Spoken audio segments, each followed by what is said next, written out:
நம் ஆண்டவர் இயேசு கிறிஸ்துவின் நாமத்தினால் மகிழ்ச்சியும் சமாதானமும் நம் அனைவரோடும் இருப்பதாக.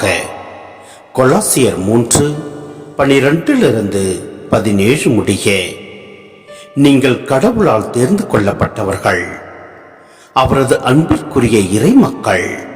எனவே அதற்கிசைய பரிவு, இரக்கம், நல்லெண்ணம், மனத்தாழ்மை, கனிவு, பொறுமை ஆகிய பண்புகளால் உங்களை அணி செய்யுங்கள். ஒருவரை ஒருவர் பொறுத்து கொள்ளுங்கள். ஒருவரை பற்றி ஒருவருக்கு ஏதாவது முறையீடு இருந்தால் மன்னியுங்கள். ஆண்டவர் உங்களை மன்னித்தது போல நீங்களும் மன்னிக்க வேண்டும். இவை அனைத்துக்கும் மேலாக அன்பையே கொண்டிருங்கள். அதுவே இவை அனைத்தையும் பிணைத்து நிறைவு பெற செய்யும். கிறிஸ்து அருளும் அமைதி உங்கள் உள்ளங்களை நெறிப்படுத்துவதாக. இவ்வமதிக்கென்றே நீங்கள் ஒரே உடலின் உறுப்புகளாக இருக்க அழைக்கப்பட்டீர்கள். நன்றி உள்ளவர்களாயிருங்கள். கிறிஸ்துவை பற்றிய நற்செய்தி உங்களுள் நிறைவாக குடிக்கொள்வதாக. முழு நாணத்தோடு ஒருவருக்கொருவர் கற்பித்து அறிவுரை கூறுங்கள்.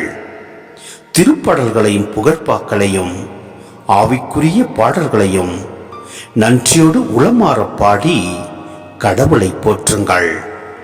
எதை சொன்னாலும் எதை செய்தாலும் அனைத்தையும் ஆண்டவர் இயேசுவின் பெயரால் செய்து அவர் வழியாய் தந்தையாம் கடவுளுக்கு நன்றி செலுத்துங்கள். சிந்தனை.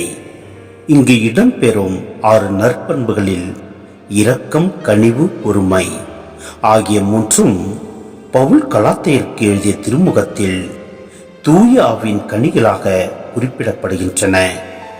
மனத்தாழ்மை என்னும் பண்பு பவுல் கலாத்தில் சிறப்புக்குரிய பண்பாக ஏற்றுக்கொள்ளப்படாவிட்டாலும் இயேசு இப்பண்பிற்கு மிக சிறந்த எடுத்துக்காட்டாக விளங்கினார் என்பதை மறுக்க முடியாது.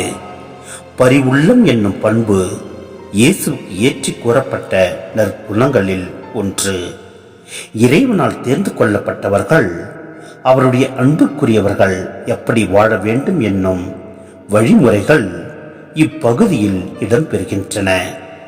பொறுத்து கொள்ளுதல், மன்னித்தல், அன்பு கொண்டிருத்தல், கிறிஸ்துவின் அருளாலும் அமைதியாலும் உங்களை நெறிப்படுத்துதல், நன்றி உள்ளவராய் இருத்தல், கிறிஸ்துவாகிய நற்செய்தியை உள்ளத்தில் குடிக்கொள்ள செய்தல், முழு நாணத்தோடு ஒருவருக்கொருவர் கற்பித்து அறிவுரை கூறுதல், திருப்பாடல்களையும் புகழ்பாக்களையும் ஆவிக்குரிய பாடல்களையும் நன்றியோடு உளமாற பாடி கடவுளை புகழ்தல், அனைத்தையும் ஆண்டவரின் பெயரால் சொல்லுதல்.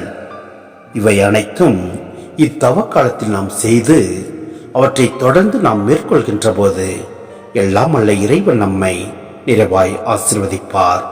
ஆமேன்.